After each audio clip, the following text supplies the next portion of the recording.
ఈనాటి ఆసక్తికరమైన విశ్లేషణకు స్వాగతం. వన్యప్రాణుల భౌగోళిక శాస్త్రమంటే కేవలం జంతువుల పేర్లు బట్టిపట్టడం కాదు సుమా, మరేంటి? పరీక్షల్లో వచ్చే అత్యంత మోసపూరితమైన, కన్ఫ్యూజ్ చేసే ప్రశ్నలను చాలా తెలివిగా ఎలా ఎదుర్కోవాలి అనేది నేర్చుకోవడం.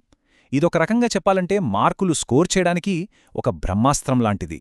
సో, ఈరోజు మనం వన్యప్రాణుల ఆవాసాల వెనుక ఉన్న అసలు రహస్యాలను డీకోడ్ చేద్దాం. ఓకే, ముందుగా ఈ కాన్సెప్ట్లోకి వెళ్దాం. అసలు ఒక ఆవాసాన్ని ప్రపంచవ్యాప్తంగా నిజమైన ఏకైక ఆవాసంగా, అంటే ఎక్స్క్లూజివ్ హ్యాబిటాట్గా మార్చేదేంటి? సింపుల్గా చెప్పాలంటే, ఒక నిర్దిష్ట జాతి జంతువు ప్రపంచంలో ఇంకెక్కడా కాకుండా కేవలం ఒక భౌగోళిక ప్రాంతంలో మాత్రమే ఉంటే దాన్ని ఎండమిక్ లేదా అత్యంత పరిమితమైనది అని అంటారు. పర్యావరణ శాస్త్రంలో ఇదే అత్యున్నత స్థాయి ప్రత్యేకత అన్నమాట. అయితే ఇక్కడే అసలైన సవాలుంది. ఒక ప్రాంతంలో ఎక్కువ జంతువులు గుంపులుగా ఉంటే అది నిజంగానే ఏకైక ఆవాసం అవుతుందా, లేక అది కేవలం ఒక ప్రత్యేక లక్షణం మాత్రమేనా? తప్పు సమాధానం పెట్టే ముందు ఈ రెండింటి మధ్య ఉన్న ఆ చిన్న గీతను, ఆ సూక్ష్మమైన వ్యత్యాసాన్ని గుర్తించడం చాలా చాలా ముఖ్యం. ఈ విశ్లేషణలో మనం ప్రధానంగా కవర్ చేయబోయే అంశాలివే: ప్రత్యేకత అనే ఉచ్చు, నిజంగా ఏకైకమైన ప్రపంచ ఆవాసాలు, పరీక్షల ఉచ్చులు, అలాగే ప్రధాన ఆవాసాలు ఎందుకు ఏకైక ఆవాసాలు కావు అనే విషయాలు చూస్తాం. ఆఖరిగా ఒక అల్టిమేట్ మెమొరీ ఫ్రేమ్వర్క్ కూడా నేర్చుకుంటాం. ఇది పూర్తయ్యేసరికి ఎలాంటి కఠినమైన ప్రశ్ననైనా సునాయాసంగా ఎదుర్కొనే ఒక పటిష్టమైన వ్యూహం మనకు తయారవుతుంది. సెక్షన్ 1: ప్రత్యేకత అనే ఉచ్చు. ఏకైక సహజ ఆవాసం అనే పదాన్ని మనం ఎలా అపార్థం చేసుకుంటామో ఇక్కడ చూద్దాం. ఈ భ్రమ పట్ల మనం చాలా జాగ్రత్తగా ఉండాలి. ఎందుకంటే జంతువుల జనాభా ఒక దగ్గర ఎక్కువగా ఉన్నంత మాత్రాన, లేదా ఏదైనా ఒక జంతువు అరుదైన రంగులో కనిపించినంత మాత్రాన అది ఏకైక ప్రపంచ ఆవాసమైపోదు గదా. ఎగ్జామినర్లు సరిగ్గా ఇలాంటి పరోక్ష వాస్తవాలనే వక్రీకరించి మనల్ని బురిడి కొట్టించే ఆప్షన్స్ ఇస్తారు. ఆ బుట్టలో మనం పడకూడదు. సెక్షన్ 2: నిజంగా ఏకైకమైన ప్రపంచ ఆవాసాలు. అత్యంత ముఖ్యమైన టైర్ 1. అసలు సిసలైన ఆవాసాలేవో ఇప్పుడు చూద్దాం. ఇక ఈ విషయాలు చాలా కీలకం. గిర్ నేషనల్ పార్క్, ఖైబుల్ లామ్జావ్, అలాగే లిటిల్ రన్ ఆఫ్ కచ్. ఏకైక ఆవాసం అనే ప్రశ్న వచ్చినప్పుడు ఎంచుకోవడానికి ఈ 3 మాత్రమే నిజమైన, ఎటువంటి సందేహం లేని 100% ఖచ్చితమైన సమాధానాలు. ఇవి పోటీ పరీక్షలకు అచ్చమైన బంగారు గనులు లాంటివని చెప్పాలి. ఖైబుల్ లామ్జావ్ గురించి మాట్లాడుకుంటే, ఇది సంగై జింకలకు ఒకే ఒక్క ఆవాసం మాత్రమే కాదు, ప్రపంచంలోనే ఏకైక తేలియాడే జాతీయ ఉద్యానవనం కూడా. ఇది నిజంగా ఒక అద్భుతం కదా. అసలు సరదాగా చెప్పాలంటే, పరీక్షాపత్రాలు తయారు చేసేవాళ్లకి ఈ తేలియాడే మరియు ఏకైక ఆవాసం అనే కాంబినేషన్ అంటే ఎంతిష్టమంటే దీన్ని అడగకుండా వాళ్ళసలు ఉండలేరు. ఇంకా స్పష్టంగా చెప్పాలంటే, ప్రపంచం మొత్తంలో గిర్ నేషనల్ పార్క్ మాత్రమే అత్యంత పర్ఫెక్ట్ అయిన ఏకైక సహజ ఆవాసం అనడంలో ఎలాంటి డౌట్ లేదు. ఆసియాటిక్ సింహాలకు ఇది ఒకే ఒక్క ఇల్లు.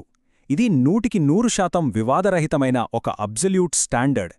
సెక్షన్ 3: పరీక్షల ఉచ్చుల పట్ల జాగ్రత్త. ప్రత్యేకత అనే భ్రమ. ఆ కన్ఫ్యూజింగ్ ట్రాప్స్ ఎలా ఉంటాయో ఇప్పుడు తెలుసుకుందాం. ఇప్పుడు అసలు సిసలైన ఎర ఎలా ఉంటుందో చూద్దాం. నిజమైన ప్రత్యేకతకు, సాంద్రత వల్ల కలిగే భ్రమకు మధ్య ఉన్న తేడా ఇక్కడ క్లియర్గా కనిపిస్తోంది. లిటిల్ రన్ ఆఫ్ కచ్ అనేది ఇండియన్ వైల్డ్ యాస్కు నిజమైన ఏకైక ఆవాసం. సరే, కానీ పోబిటోరా వన్యప్రాణుల అభయారణ్యం తీసుకోండి. అక్కడ ఖడ్గమృగాలు చాలా ఎక్కువగా ఉంటాయి కదా అని అదే వాటికి ఏకైక ఆవాసం అనుకుంటే మాత్రం మనం బోల్తాబడినట్లే. ఎందుకంటే అవి కజిరంగా, మానస్ వంటి చోట్ల కూడా ఉన్నాయి కదా. ఇదే డెన్సిటీ ట్రాప్ అంటే. అదేవిధంగా భితర్కనికా నేషనల్ పార్క్ గురించి కూడా చాలా అపోహలున్నాయి. అక్కడ తెల్లముసళ్ళు ఉండటం నిజమే, కాని అవి అరుదైనవి మాత్రమే కదా, అంతేగాని అదేదో ఒక కొత్త జాతి కాదు, అలాగని అది వాటికి మాత్రమే చెందిన ఏకైక ఆవాసమూ కాదు. ఈ విషయాన్ని మనం మైండ్లో ఫిక్స్ చేసుకోవాలి. మరికొన్ని ఉదాహరణలు గమనిద్దాం. సిమ్లీపాల్ టైగర్ రిజర్వ్లో కనిపించే నల్లటి పులులు ఒక ప్రత్యేక లక్షణం మాత్రమే, అది వాటి ఏకైక ఆవాసం కాదు. అలాగే నామ్దఫా నేషనల్ పార్క్లో ఏకంగా 4 రకాల పెద్ద పిల్లి జాతులు ఒకే చోట ఉండటం నిజంగా అద్భుతమైన జీవ వైవిధ్యం. అయినా సరే ఈ ప్రత్యేకతలు వేటిని ఏకైక జాతి ఆవాసంగా మార్చలేవు అన్నది మనం మర్చిపోకూడదు.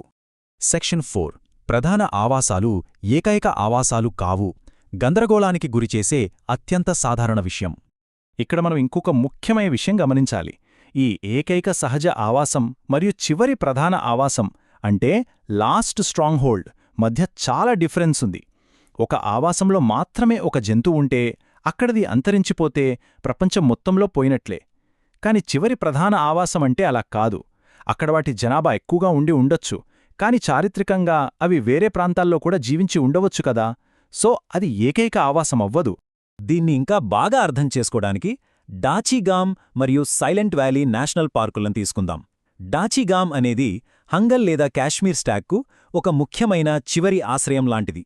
అలాగే సైలెంట్ వ్యాలీ అనేది లయన్ టెయిల్డ్ మకాక్ కోతులకు ఒక బలమైన ఆవాసం. పర్యావరణ పరిరక్షణకు ఇవి చాలా కీలకం, అందులో డౌట్ లేదు. కాని వీటిని మనం ఎప్పటికీ ప్రపంచంలో ఏకైక ఆవాసం అని పిలవకూడదు. ఇదిగో ఇది మాత్రం ఖచ్చితంగా గుర్తుపెట్టుకోవాల్సిన ఉచ్చు.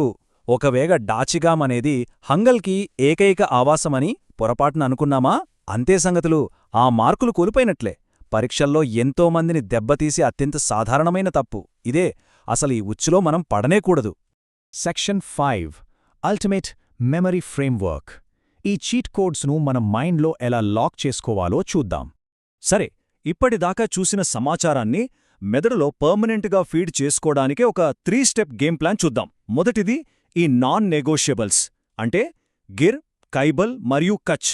ఇవి మాత్రమే ఏకైక ఆవాసాలు అని మైండ్లో లాక్ చేసుకోండి.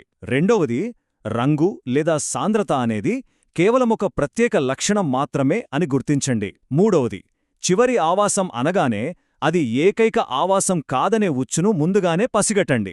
దీన్ని సింపుల్గా గుర్తుంచుకోవడానికి ఇదొక అల్టిమేట్ చీట్ కోడ్ అన్నమాట. కు, పో, సి, బి. కు అంటే కచ్, ఓన్లీ వైల్డ్ యాస్. పో అంటే పోబిటోరా, డెన్స్ రైనో. సి అంటే సిమ్లిపాల్, బ్లాక్ టైగర్. ఇక బి అంటే భితర్కానిక, రేర్ వైట్ క్రోకడైల్. ఈ ఒక్క చిన్న టేబుల్ని గుర్తుంచుకుంటే చాలు, ఎలాంటి కన్ఫ్యూజింగ్ ప్రశ్నొచ్చినా ఆన్సర్ ఇట్టే పెట్టేయచ్చు. ఫైనల్గా మనం గుర్తుపెట్టుకోవాల్సిన ఆఖరి రూల్ ఇదే. ఏకైక ఆవాసాలు అంటే గిర్, కైబుల్ మరియు కచ్ మాత్రమే.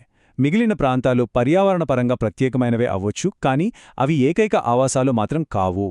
ఈ ఒక్క లైన్ని మనసులో గట్టిగా నాటుకోండి. ఇప్పుడు చెప్పండి, ఈ మొత్తం ఇన్ఫర్మేషన్తో పరీక్షలో ఎలాంటి కఠినమైన ప్రశ్న ఎదురైనా జనాభా సాంద్రత వల్లొచ్చే భ్రమకు, చివరి ఆవాసానికి మరియు ఒక నిజమైన ఏకైక ఆవాసానికి మధ్యున్న ఆ తేడాను చాలా సులభంగా డీకోడ్ చేయగలం గదా. ఈ సరికొత్త విశ్లేషణాత్మక ఫ్రేమ్వర్క్ పూర్తి కాన్ఫిడెన్స్ని ఇచ్చిందననుకుంటున్నాను. ఈ జ్ఞానంతో ఇక ఏ ఎగ్జామ్ ట్రాప్ కూడా మనల్ని ఆపలేదు. ఈ వన్యప్రాణుల ఆవాసాల విశ్లేషణలో భాగమైనందుకు ధన్యవాదాలు.